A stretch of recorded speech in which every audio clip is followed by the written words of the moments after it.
Hello guys, চলে এসেছি আজকে একটা আমাদের মাঠের পাশে একটা কলা বাগান, তার ভিতরে একটা তাল গাছ আছে।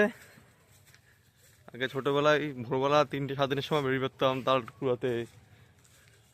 তখন কোনো ভয়টা ছিল না, এখন খুব ভয় লাগে এই জঙ্গলের মধ্যে হাঁটাচলা করলে।